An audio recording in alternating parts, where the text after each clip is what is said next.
Summary of How Does It Feel to Be a Problem by Moustafa Bayoumi. Moustafa Bayoumi, a journalist and professor, gives portraits of 7 Arab Americans in their late teens and early 20s who grew up in Brooklyn after the September 11th attacks. Bayoumi says that most Americans today don't really understand what it's like for Muslim and Arab Americans to live in a country where they are persecuted because of their race and religion and where they feel unsafe in the place where they came to find safety, economic opportunity, and cultural acceptance. All of his subjects have to figure out and work toward their futures, as well as the future of Arab America as a whole, despite threats to their place in the diverse United States. Rasha was 5 years old when her family left Syria because of violence and dictatorship. They moved to Brooklyn. In February 2002, her family is taken in the middle of the night for possible ties to terrorism. They are questioned for hours and then put in jail. They don't know why they are being investigated, but it's clear that they will be there for a while. Rasha gets sad because she can't figure out how to love the freedoms her family has in the US and feel like the government has taken her at the same time. The family is freed all of a sudden, with no reason for why they were locked up for 3 months. Bayoumi says that after September 11th, thousands of Arabs and Muslims were detained without reason or explanation because of their race or religion. International watchdog groups said this was a violation of basic human rights, and Rasha decides to work in human rights because of her own experience. Sami is a Christian with Egyptian and Palestinian roots. He says that he is the most far-off Arab you'll find and mainly connects with the New York neighborhood where he grew up. Sami's first year of college wasn't very exciting, so he joined the Marine Corps on a whim in early 2001. On his way to combat training, he heard about the September 11th attacks.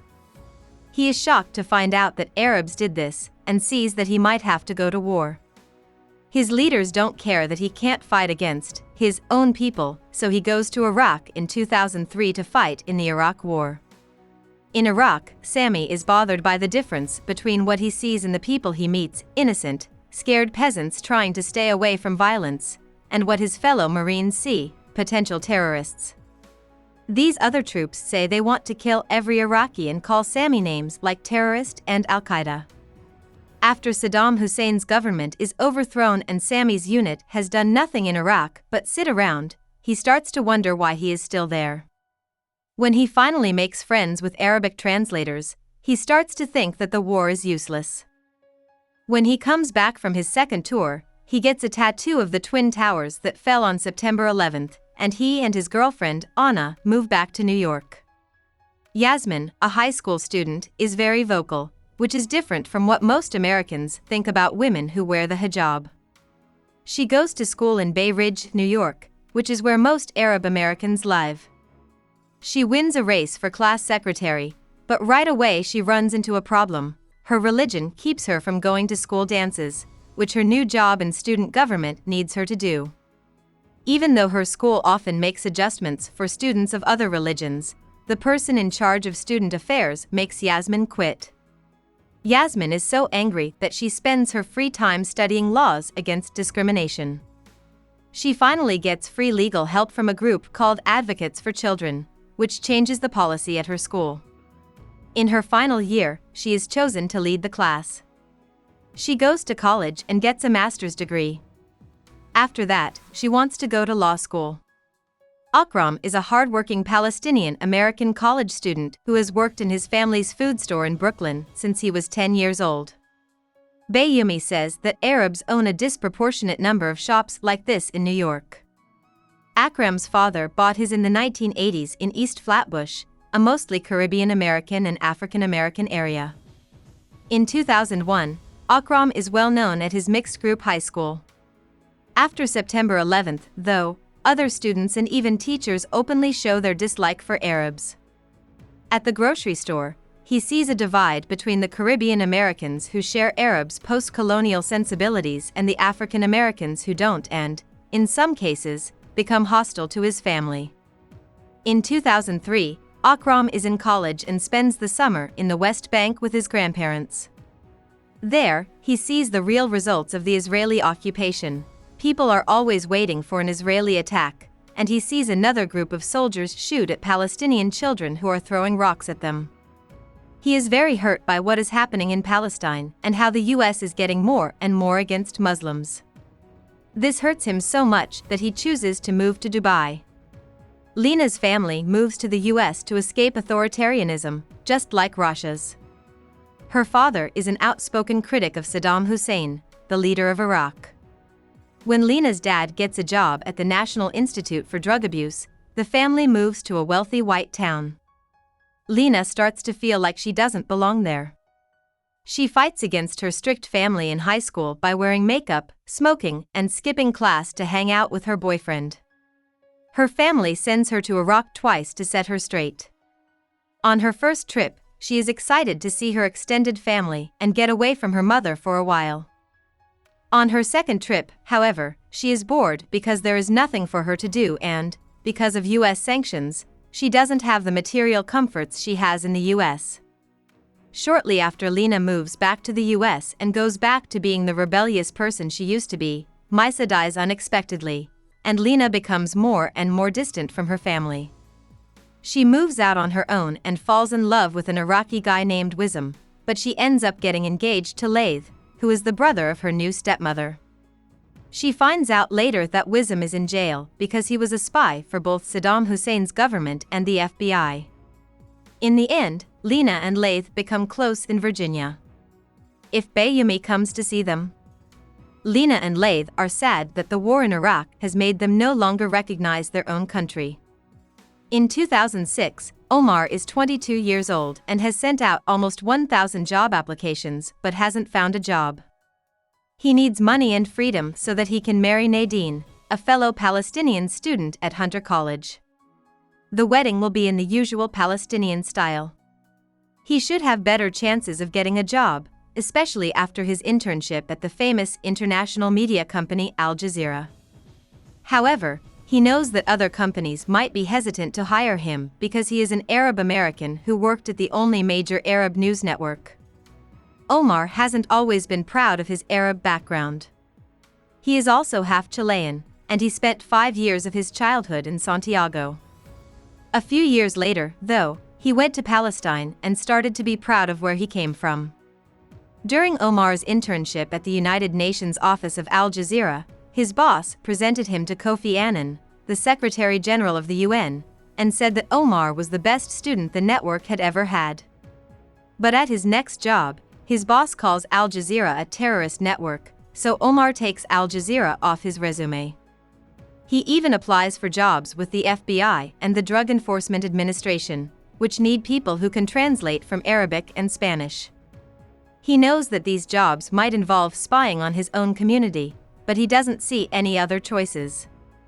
Rami grows up in Brooklyn and is a star football player in high school.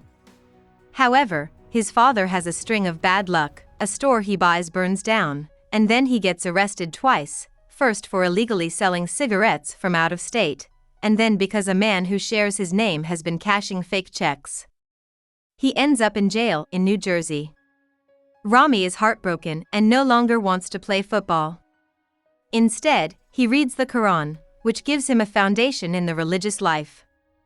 Rami starts to learn Arabic and goes to the mosque every Friday, which he feels gives him a mental boost. In college, he meets Ezet, whose amount of knowledge and ability to think about things gives Rami a lot to think about. As they think about how to show the West that Islam is a faith of peace, not murder, they get closer. He also becomes friends with Muhammad, a young man who is already a famous speaker and community leader in the New York area. Bayoumi joins them on a number of Fridays, which is the Muslim day of prayer. They spend a few hours in the office they set up for their website, which sends copies of the Quran to anyone in the world who asks for one. They think of this as dawah, which is Arabic for religious charity work. Rami has also started leading prayers at a neighborhood Muslim youth center where he works. He wants to spend the rest of his life doing dawah, taking care of his family, and building better relationships between Muslim Americans and the places they live. Bayoumi looks at the stories he is told to try to answer the question, what does it mean to be young and Arab in America today? He comes to the conclusion that young Arab Americans have to deal with fear, suspicion, curiosity, and misunderstanding all the time as they try to find their place in American society. Bayoumi gives a brief overview of the long and often lost past of Arab and Muslim immigration to the US, which goes back hundreds of years. A lot of Muslim West Africans were taken as slaves and brought to what would become the United States. In Manhattan, there was already a little Syria in the 19th century. In the first half of the 20th century, there was a big debate about whether or not Arabs were white, which was a key requirement for American citizenship. In 1944, a judge decided that the U.S. should give citizenship to Arab immigrants in order to improve relations with the Middle East and, as Bayoumi explains, get access to its oil. Arab and Muslim Americans' lives have been tied to American foreign policy ever since. Since the 1970s, they have been routinely watched, and since the 1990s, secret evidence has been used against them in immigration courts. After September 11th, the situation got a lot worse when the government started using the same tools against citizens and people who weren't even involved in politics. With the tools of American empire being used against America, the core values of equality, freedom, and kindness are in danger. But they keep going strong in Brooklyn, which is still a place of everyone for everyone and by everyone. About the author. Moustafa Bayoumi was born in Switzerland to parents who were from Egypt. He grew up in Canada and went to graduate school at Columbia University in New York City in 1991. He still lives in New York and teaches English at Brooklyn College. He has won 2 awards for teaching ability. His academic work has focused on the history of Islam and Islamophobia in American society, as well as the work of Edward Said, a respected Palestinian-American post-colonial researcher and public intellectual who guided Bayoumi during his doctoral studies. Bayoumi has also written for The Nation, CNN, the London Review of Books, and the Progressive Media Project about a wide range of political issues, mostly about American foreign policy in the Middle East and immigrant policy. He is probably best known for his book How Does It Feel to Be a Problem?, which won an American Book Award in 2008 and the Arab American Book Award for Nonfiction in 2009, or for writing the most retweeted tweet of the 2016 presidential debates between Donald Trump and Hillary Clinton, "I'm a Muslim, and I'd like to report a crazy man threatening a woman on a stage in Missouri." Another book, This Muslim American Life, looks at the war on terror from the point of view of Muslim Americans. It also got the Arab American Book Award for Nonfiction. Hope we summarized it fully and you liked it. Please hit the like button and subscribe to our channel so that we are motivated to create more videos.